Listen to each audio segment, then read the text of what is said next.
તો અલ્પેશ ઠાકોર ભાજપમાં જોડાશે તેવી અટકળો હતી તે તમામ અટકળોનો અંત આવશે। પ્રેસ કોન્ફરન્સ કરવા જઈ રહ્યા છે અલ્પેશ ઠાકોર। તમામ મહત્વના મુદ્દા પરથી પડદો ઉંચકાઈ જશે। ગઈકાલે દિલ્હીની મુલાકાત લીધી હાઈકમાન્ડનું તેમને તેડું આવ્યું હતું રાહુલ ગાંધી સાથે। આખરે શું વાતચીત કરી તે પણ જનતા જાણવા માંગે છે, તેના માટે તેઓએ પ્રેસ કોન્ફરન્સનું આયોજન કર્યું છે। તમામે તમામ જે મહત્વના મુદ્દાઓ છે તેનો જવાબ આપશે મીડિયાને અલ્પેશ ઠાકોર પ્રેસ કોન્ફરન્સ કરી રહ્યા છે ટૂંક જ સમયમાં। उसने सवालों को जो समझने गया तो सवाल बहुत गहरे थे, बहुत दुखद थे। उस सवालों में मैंने बहुत मंथन किया। 2-2 दिन तक मैंने खाना भी नहीं खाया। आपको बता दूं, कल रात तक मुझे पानी भी याद नहीं आया था। ये इसलिए बोल रहा हूं मैं आपको, किसी को लगता है कोई अखबार में लिख देता है इसको सत्ता चाहिए, उसको उसकी बीवी के लिए टिकट चाहिए।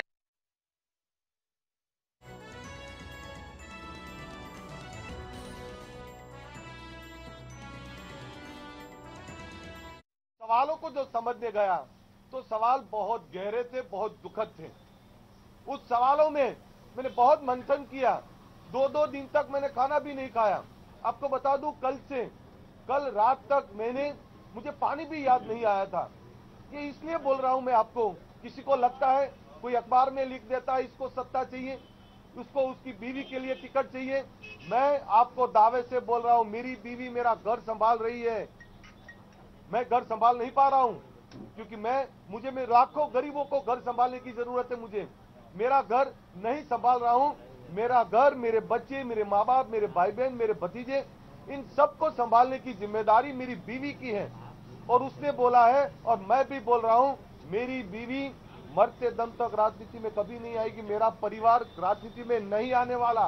तो इस तरह की जो लोग बात करते हैं उनको भी समझना पड़ेगा। ये मैं सत्ता की लालच के लिए नहीं दौड़ रहा हूं। अगर मुझे सत्ता चाहिए तो 6 महीने पहले मैं मंत्री बन जाता, 6 महीने पहले में मैं मंत्री बन सकता था। पर मुझे वो सत्ता नहीं चाहिए जहां मेरे गरीबों की बात ना हो, जहां मेरे गरीबों के लिए मैं कुछ ना कर पाऊं।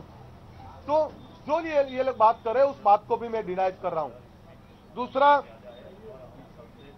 दूसरा ये सवाल भी आया जब मैंने मंत्री बनने का सोचा, जब मैंने ये सोचा कि मैं सरकार में जुड़ जाऊं। मैं बहुत ईमानदारी से आपको बात कर रहा हूं, सभी बातें, यानी आपके मन में कोई दुविधा आज के बाद नहीं रहेगी। मैं जो भी डिसीजन लूंगा, आपको ये दावा भी कर रहा हूं, मैं अकेला भी संघर्ष करने के लिए तैयार हूं, पर मेरे लाखों युवा भी मेरे साथ संघर्ष करने के लिए तैयार हैं। पर जब मैंने सोचा कि मैं सरकार में जुड़ जाऊं, मंत्री बन जाऊं, तब दूसरा सवाल ये आया कि 2017 में मैंने जनादेश लिया था। 2017 में मैंने 1 साल तक हर गांव, हर चौराहा, हर सिटी के अंदर में गया था। 25 लाख से ज्यादा लोगों ने अपना जनादेश दिया था और उन लोगों ने ये बोला था कि अल्पेश ठाकोर तुझे यहां जाना है।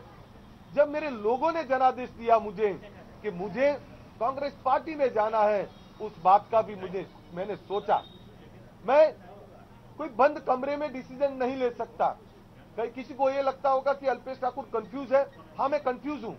कंफ्यूज इसलिए था मैं अब तक था, मैं अब नहीं हूं।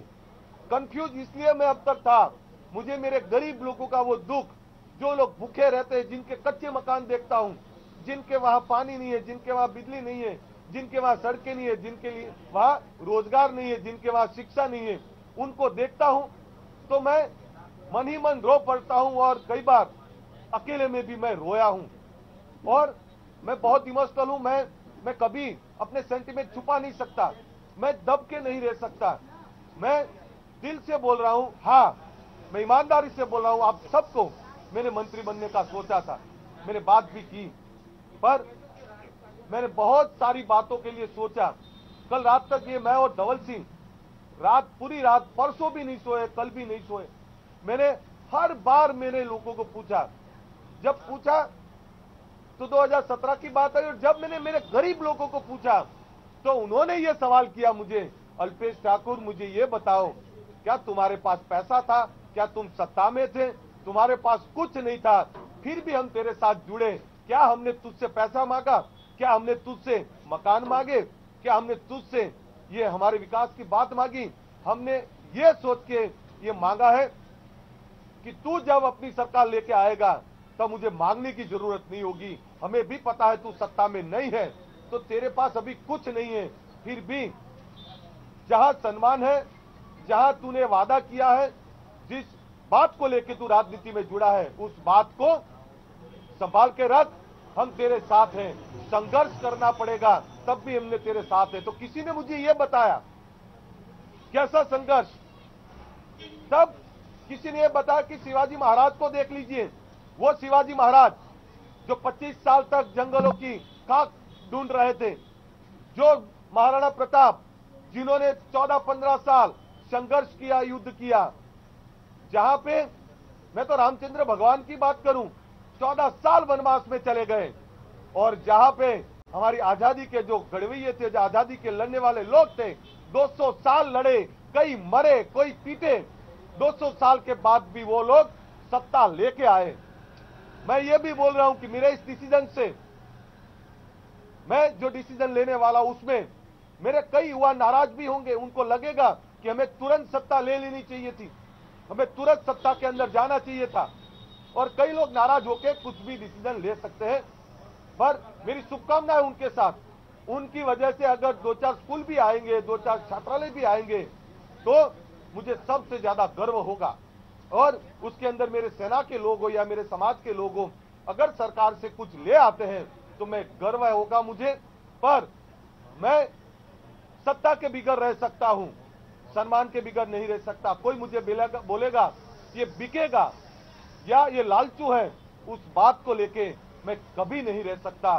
तो जैसे ही मैंने मेरे लोगों से बात की है, उस बात को लेके मैं आज आपको वचनबद्ध होके बोल रहा हूं, हमने संघर्ष का रास्ता पसंद किया है।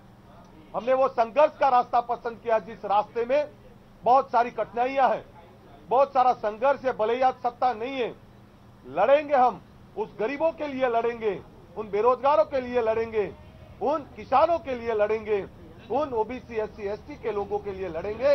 अल्पेश ठाकुर अब बहुत फ्री हूं मैं, और बहुत क्लियर हूं, मुझे लड़ना है मेरे लोगों के लिए। तो मैं अब कांग्रेस पार्टी के साथ रहने वाला हूं और कांग्रेस पार्टी को ही समर्थन देने वाला हूं। इससे मेरे लोगों के अधिकार की बात होगी, और कोई मुझे और मेरे लोगों को ताना नहीं मारेगा कि ये बिक गया या ये लालचा के अंदर आया, क्या इसको मंत्री पद चाहिए था। मुझे कुछ नहीं चाहिए, पर मुझे मेरे लोगों का सम्मान चाहिए, मेरे लोगों का अधिकार चाहिए। उसके लिए हम संघर्ष करेंगे।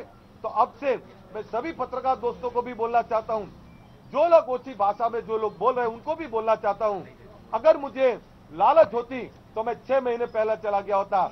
मेरी बीवी कभी राजनीति में नहीं आने वाली, मेरी बीवी ना कभी लड़ने वाली, और उसने सोचा भी नहीं। और कहीं पे भी आपके पास ऐसे इनपुट हो कि मैंने मेरे बीवी की बात की, मेरे परिवार की बात की, मैं परिवार की बात नहीं करने वाला हूं, मैं गुजरात की बात करने वाला हूं, मैं देश की बात करने वाला हूं, मैं ईमानदार लोगों की बात करने वाला हूं, इस यहाँ पे खड़े हुए मेरे युवाओं की बात करने वाला हूं, मेरे गुजरात के गांव के लोगों की बात करने वाला हूं। मुझे बहुत संघर्ष होगा, बहुत तकलीफ होगी, और उस तकलीफों के बावजूद भी हम कांग्रेस के साथ रहेंगे। मेरा समाज और मेरे लोगों के लिए मैं लड़ता रहूंगा। मैं मेरे से ज्यादा अगर मेरा समाज कल मुझे बोलेगा भी कि सिर्फ ठाकुर सेना चलाओ, तो मैं आपको यह भी बोल रहा हूं, सिर्फ ठाकुर सेना चलाने के लिए मैं तो तैयार हूं, बट दूसरी कोई बात मुझे नहीं चाहिए। तो मेरे लिए ठाकुर सेना, ओबीसी एससी एसटी एकता मंच, उनके अधिकार, उनके लोगों की बात, उन बात के अंदर मैं जुड़ा हूं। आप सभी पत्रकार दोस्तों ने मुझे बहुत सारा सम्मान दिया है, बहुत सारा प्यार दिया है, पर अब मैं आप सभी से बोलना चाहता हूं कि आपके हर सवालों का जवाब मैंने दिया है। फिर भी आपके जहन में अगर कोई सवाल हो तो मुझे पूछ सकते हैं। आप कल दिल्ली गए, क्या कुछ पार्टी की, क्या वहां से ही आपका मामला? देखिए, मैं दिल्ली गया और दिल्ली जाके मैंने इतना ही बोला, क्या मेरे गरीब लोगों को उनको अधिकार के लिए लड़ना है, क्या मेरे लोगों के लिए पार्टी को लड़ना है? क्योंकि कांग्रेस पार्टी की विचारधारा जो है, बोलते हैं कि हम गरीबों की विचारधारा है, तो मेरे लोगों के लिए लड़ना है, उनके सम्मान की बात करनी है, और मेरे लोगों को सम्मानजनक जगह पे रखना है। यही बातें थी।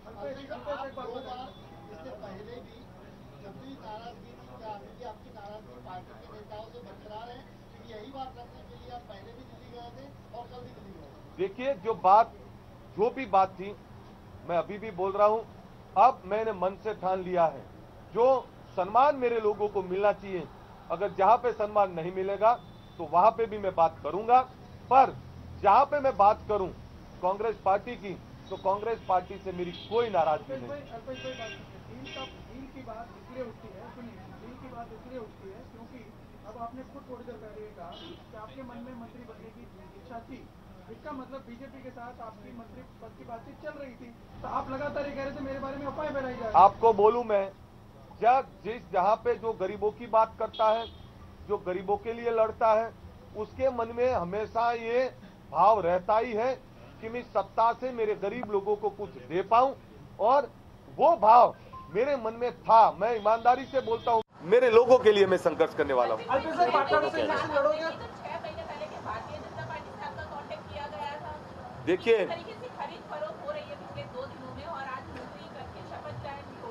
देखिए, इस बात के अंदर मैं कुछ नहीं बोलना चाहता, पर मैं इतना जरूर बोलना चाहता हूं कि जहां पे मेरी बात है, मेरे लोगों की बात है, मैंने मेरे गरीब लोगों को पूछा, उन गरीब लोगों में जो आवाज थी वो आवाज को सुन के मैंने ये डिसीजन लिया।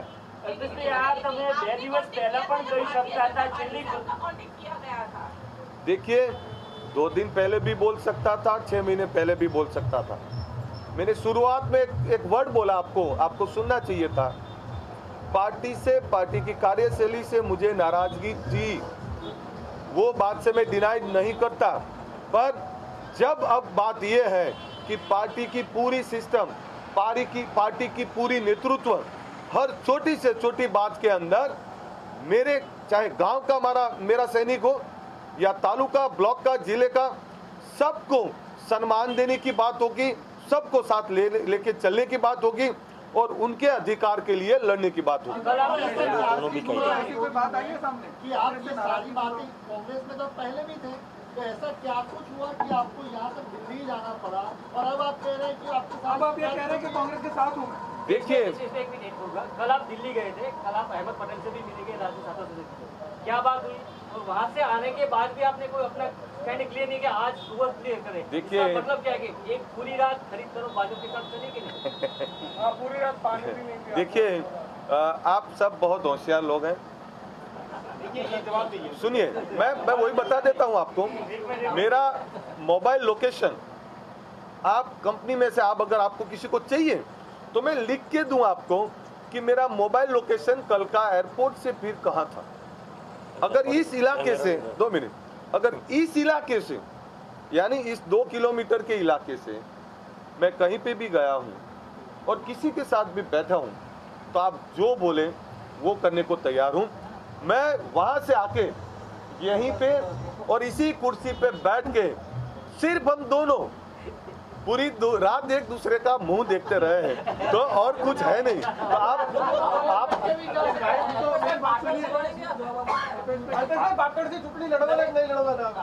देखिए, अभी मैं बोल दूं, सुनिए, मैं क्लियर बोल दूं, अभी मेरा ऐसा कोई विचार नहीं है। आप नहीं, मेरी इच्छा भी नहीं है।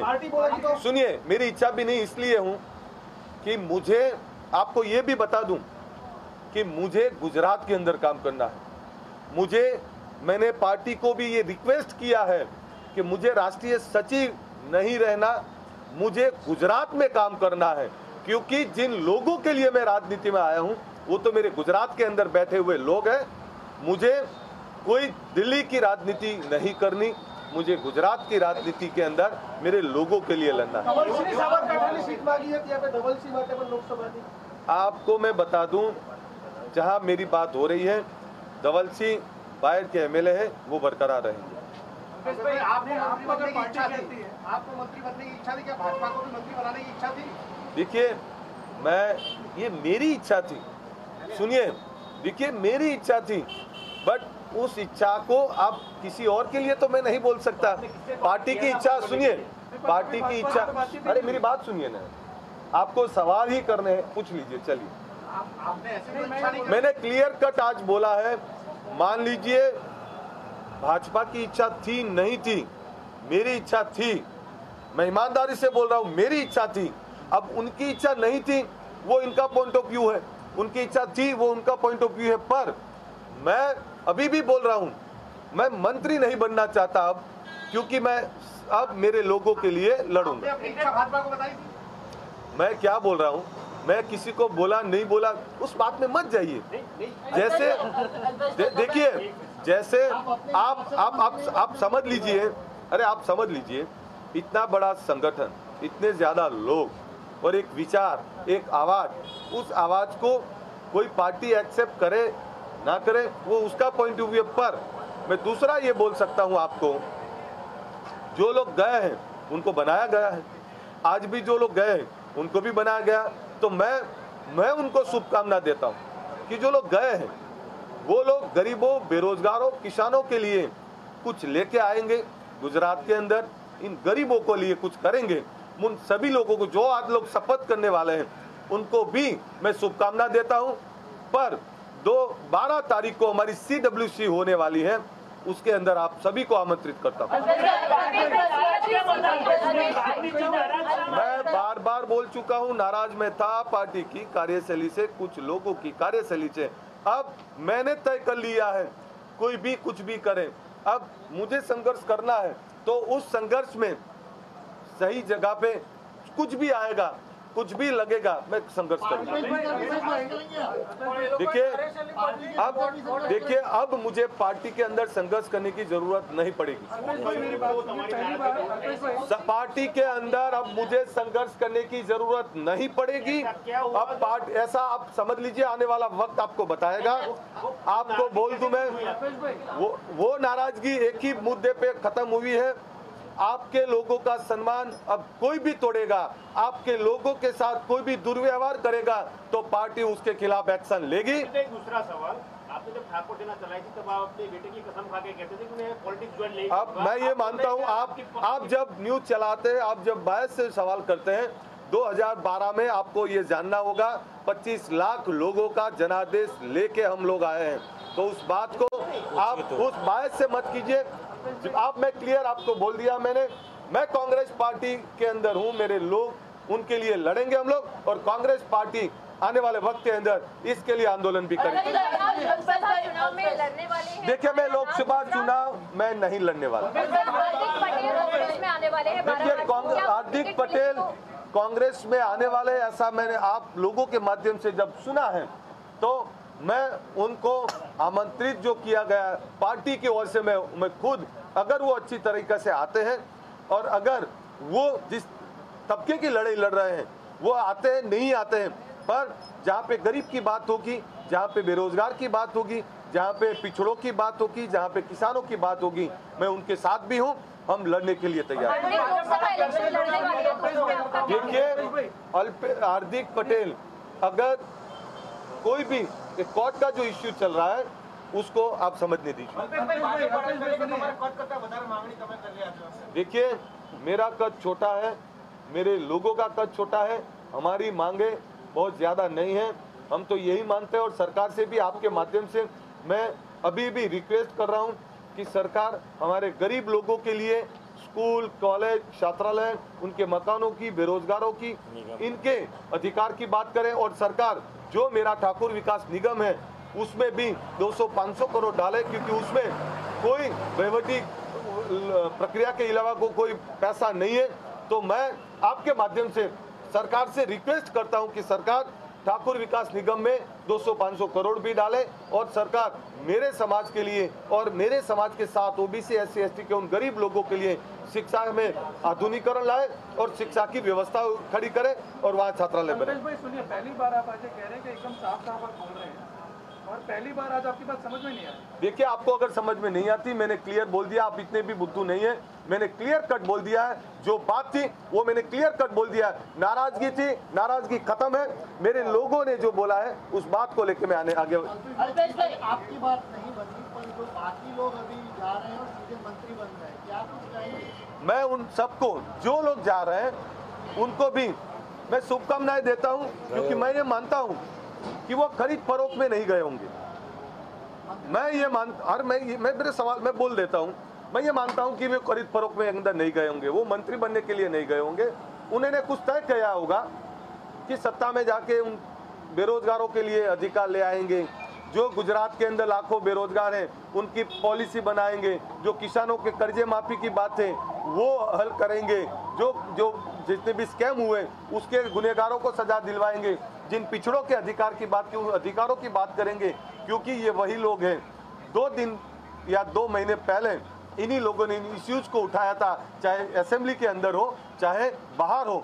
तो अगर वो खुद के लिए नहीं गए तो उनकी आज बात करेंगे, शपथ ग्रहण के बाद तुरंत बेरोजगारों के लिए जो बात करेंगे, किसानों के लिए बात करेंगे, और वो नक्कर बात करेंगे, पॉलिटिकल बात नहीं करेंगे। इस हिसाब से सभी एमएलए को चला जाना चाहिए।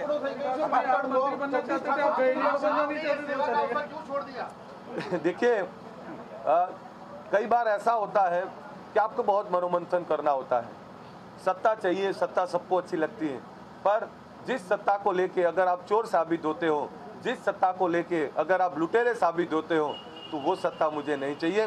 देखिए, हम संघर्ष कर लेंगे। अल्पेश भाई, कितना पैराडॉक्स है। आप देखिए, आप मंत्री बनना चाहते थे, आप गए नहीं, और जो नहीं बनना चाहते थे वो चले गए। देखिए, जो लोग गए हैं उनके साथ मेरी शुभकामना। पुरुषोत्तम साबरिया तुम्हारे साथ चर्चा विचार करेंगे? देखिए, पुरुषोत्तम साबरिया उनकी दो दिन बात हुई, कल भी बात मेरी हुई। मैंने उनको पूछा था क्या है, तो उन्होंने कुछ बातें बताई, तो मैं उन पर ज़्यादा नहीं बोल सकता। उन्होंने मेरे अकेले से नहीं, हमारे कई नेताओं से बात की, पर जो कुछ भी उनके साथ हुआ वो आप सब जानते हैं। और कई बार ऐसा होता है कि डर की वजह से, खौफ की वजह से डिसीजन होते हैं। देखिए, खरीद फरोख्त हो रही है, डराया जा रहा है, दबाया जा रहा है, ये उसके डिसीजन है। हम बिक गए होते, हम डर गए होते तो हमारा डिसीजन भी यही होता। तो आप सबका मैं दिल से धन्यवाद करता हूं। अल्पेश ठाकुर ना डरेगा ना बिकेगा, अल्पेश ठाकुर लड़ेगा।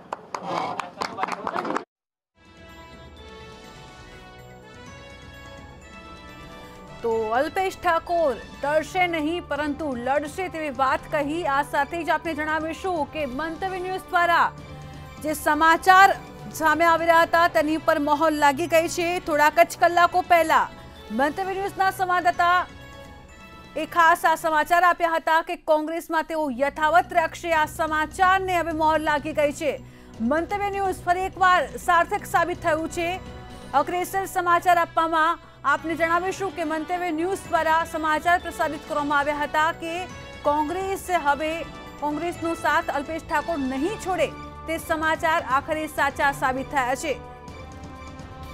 આપણે જણાવીશું ફરી એકવાર કે અલ્પેશ ઠાકોરે પ્રેસને સંબોધિત કરી પ્રેસમાં તેઓએ જણાવ્યું છે કે હું કોંગ્રેસમાં જ રહીશ, પરંતુ જે રીતે અહીં સમાચાર સામે આવી રહ્યા છે કે કોઈ ન્યૂઝપેપરમાં જણાવી રહ્યું છે કે અલ્પેશ ઠાકોરની પત્નીને ટિકિટ આપવામાં આવશે, ત્યારે હવે તે તમામ વાતોને હું નકારી રહ્યો છું। મારી પત્ની રાજકારણમાં ક્યારે આવશે નહીં। હું સત્તા માટે નથી કરી રહ્યો બધું, હું લોકો માટે કંઈ કરી રહ્યો છું। આ સાથે તેમણે એમ પણ જણાવ્યું છે કે ગરીબો માટે ખાસ હું કામ કરવા માટે આવ્યો છું, માટે ગુજરાતમાં રહીને હું કામ કરીશ। મારી પત્ની રાજકારણમાં ક્યારે નહીં આવે। ઘર સંભાળવા માટે મારી પત્ની છે, મારા પરિવારો છે, મારા ભાઈ છે, મારા બહેન છે, માટે મારી પત્ની ક્યારેય રાજકારણમાં નહીં આવે। મારી સાથે તમામે તમામ ગરીબ લોકો જોડાયેલા છે। મારી સાથે સત્તા હશે કે નહીં હોય, પરંતુ મારી સાથે ગરીબ લોકો જોડાયેલા છે અને તેમનું કામ કરવા માટે જ હું રાજનીતિમાં આવ્યો છું। તેમણે એમ પણ ખાસ કહ્યું કે હું